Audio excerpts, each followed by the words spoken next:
వాక్యానికి ముందు చిన్న మనవి. ఈరోజు మీరు సమకూడారు. మీ అందరిని బట్టి దేవునికి స్తోత్రం.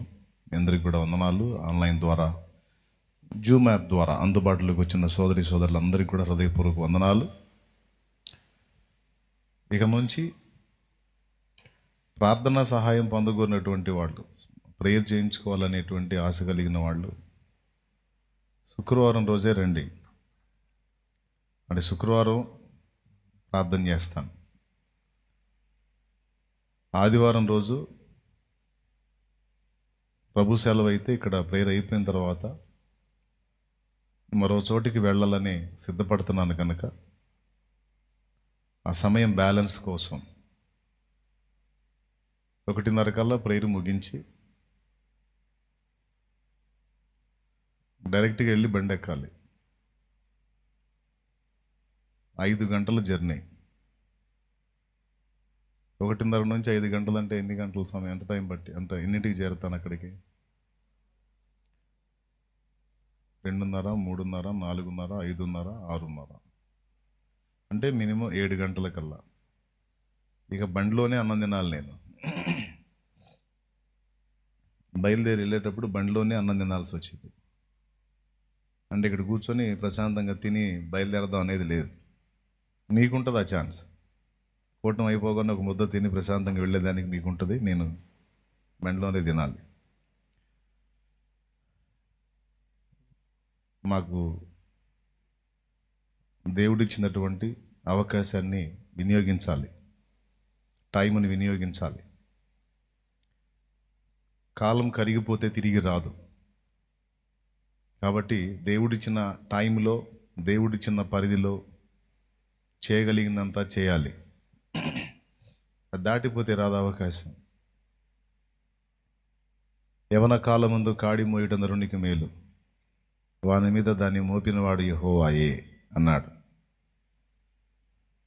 పగలున్నంత వరకే పని చేయగలం, తర్వాత రాత్రి వచ్చును, అప్పుడు ఎవడును ఏమీ చేయనేరడు అన్నాడు యేసయ్య.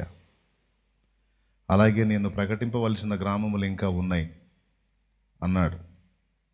కాబట్టి మెయిన్ బ్రాంచ్ని అశ్రద్ధ చేయకుండా ఇక్కడి బాధ్యత నెరవేరుస్తూ, ఆత్మీయ బిడ్డలు, ఇబ్బందుల్లో ఉన్నవాళ్ళు, కొంచెం అన్న చేతులు ఉంచితే చాలు అని తృప్తి చెందేటువంటి వాళ్ళు, అలా ఆశించినటువంటి వాళ్ళు శుక్రవారం రోజు కలవటానికి ప్రయత్నించండి. ప్రేయర్ అయిపోయిన తర్వాత శుక్రవారం రోజు ప్రేయర్ చేస్తాను.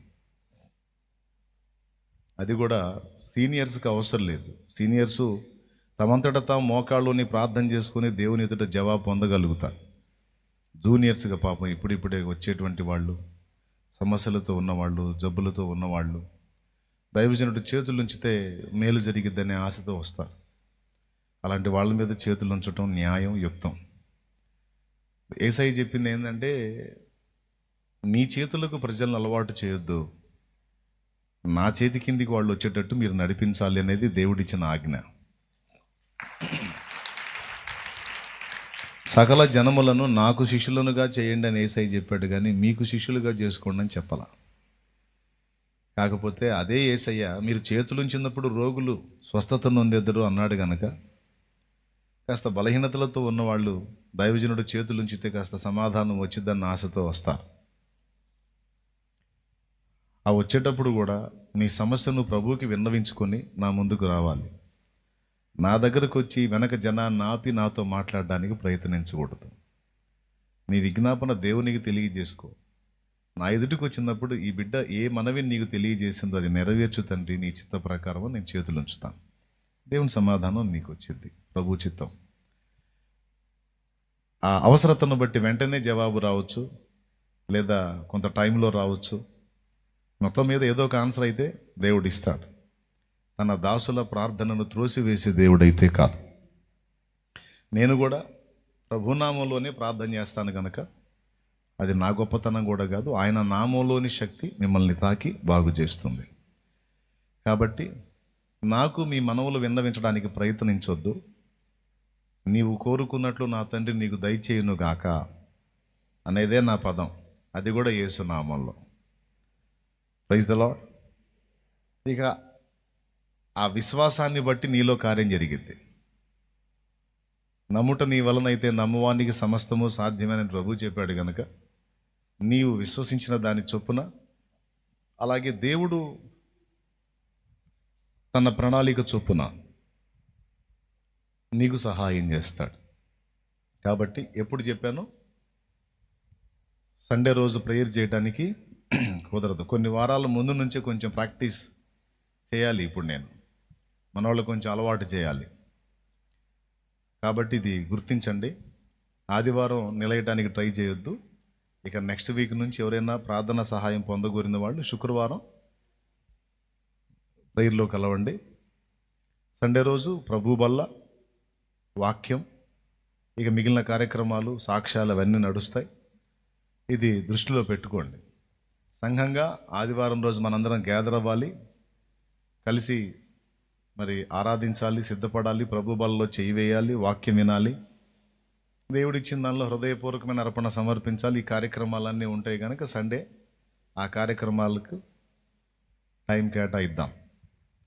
ఫ్రైడే, శుక్రవారం రోజు అచ్చంగా మనకి ఇంకా ఆ కార్యక్రమాలు ఏమి ఉండవు కనుక చక్కగా వాక్యం చెప్పుకొని ఇక ఈ సమస్యల్లో ఉన్న బిడ్డల కోసం స్టార్టింగ్లో ప్రేయర్ చేశారు మీ అందరి కోసం. ఎండింగ్లో నేను కూడా ప్రభు చిత్తం అయితే చేతులు ఉంచుతా, దేవుడు నాకు ఇచ్చే ఓపికను బట్టి. ఇది దృష్టిలో పెట్టుకోండి. ఓకేనా? అట్లయితే ఎట్లా కుదిరిద్ది అన్నా, మాకు ఆదివారం కూడా చేయాలంటారా? ఇంకట్లయితే నేను ఎటు పోకుండా ఏడే కూర్చోమంటారా? కాదు కదా, వెళ్ళాలి. ఇంకా నేను ఆశించేది ఏంటంటే, నా ఆత్మీయ బిడ్డలు, దేవుడు నాకు ఇచ్చిన ఆత్మీయ బిడ్డలు ఎల్లకాలం నా చేతుల కోసం ఎదురు చూడక వారు ఇతరుల కోసం ప్రార్థించే మెట్టుకి ఎదగాలనేది నా ఆశ.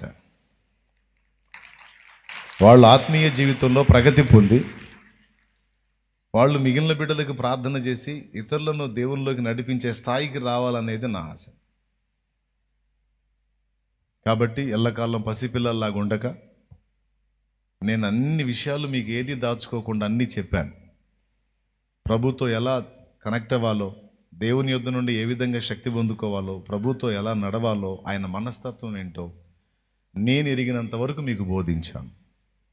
దేవునికి మిమ్మల్ని, మీకు దేవుణ్ణి లింక్ చేయడానికి శతవిధాలా ప్రయత్నించాం. కాబట్టి మీలో కొంతమంది ఇప్పటికే ఆ మెట్టుకు వచ్చారు.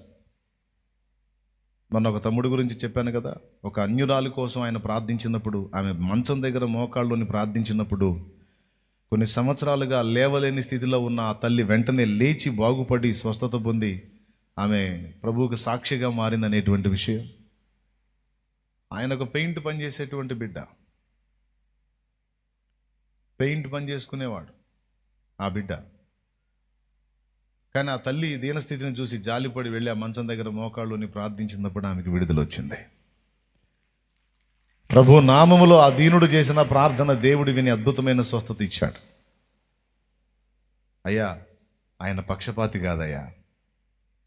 అవతలి వాళ్ళ శ్రమను బట్టి నువ్వు బాధపడి, దేవా నా సంగతులేమో తర్వాత, ఈ బిడ్డ బాధలో ఉన్నాడు, ఈమె బాధలో ఉంది, దయుంచి కనికరించి వారికి విడుదలివ్వంటే కృపగల దేవుడు నీవు ఆయన నామంలో చేసిన ప్రార్థన విని వెంటనే జవాబు ఇవ్వచ్చు, ఇస్తాడు. మీరు ప్రార్థనలో అడుగు వాటి నెలను పొంది ఉన్నామని నమ్ముడి, అప్పుడు అవి మీకు దొరుకును అని యేసయ్య చెప్పాడు. కాబట్టి ఆ మెట్టుకు రావాలి నాయన. ఆత్మీయతలో అలా ఎదగాలి. ఏ పొద్దు ఒక వ్యక్తిని మనం ఆధారం చేసుకొని ఆయన చేస్తే నాకు సమాధానం అనుకోవద్దు. మరి మీ అందరికీ నేను చేస్తే సమాధానం, మరి నాకెవరు చేస్తే సమాధానం? నేను ఎవరిని ఎత్తుక్కోవాలి? కాబట్టి నాకు దేవుడే, మీకు ఆయనే. కొంతమందికి ఇది ఒక అలవాటుగా అయిపోయింది, అన్న చేతులు ఉంచితే చాలు అని. అంటే ఒక మనిషి చేతికి అలవాటు పడిపోతారు, కానీ వాళ్ళు వ్యక్తిగతంగా దేవుణ్ణి కలుసుకోరు. అది పెద్ద నష్టం. అది కాదు జరగాల్సింది. మీరుగా ఆయన ఎదుట మోకాళ్ళుని ఆయనకు ప్రార్థన చేసి ఆయన ద్వారా కార్యాలు పొంది విశ్వాసమందు బలపడాలి. ఆ మెట్టుకు రావాలి. అంటే మీకు ప్రార్థన చేయటానికి తప్పించుకునేదానికి నేను ఈ మాట చెప్పట్లేదు. నేను ఎంత కష్టపడతానో మీకు తెలుసు. నేను సోమరిన ఈ మాట చెప్పట్లా, బద్ధకస్తున్న ఈ మాట చెప్పట్లా. ఆదివారం అంతసేపు దేవుని మాటలు అందించి అన్ని విషయాలు చూసి అన్నీ నడిపి మళ్ళీ అంతమందికి ప్రార్థన చేసి నేను ఇంటికి వెళ్ళి ఆహారం దగ్గర కూర్చునేసరికి 4 అయింది, 5 అయింది. ఇప్పుడు కాదు, సంవత్సరాలుగా నా పయనం అదే. ఎప్పుడు నిద్రపోతానో ఎప్పుడు తింటానో తెలియని స్థితిలో నేను ఉన్నాను. నా పయనం అలా సాగుతుంది. సో శ్రమకు జడిసి కష్టానికి వెరచి నేను ఇలా చెప్పట్లేదు. మిమ్మల్ని దేవునికి కనెక్ట్ చేయాలన్న ఒకే ఒక్క ఆశతో ఇది చెప్తున్నాను. అలా మీరు దేవునితో అనుసంధానం అయితే నాకు దిగులు ఉండదు.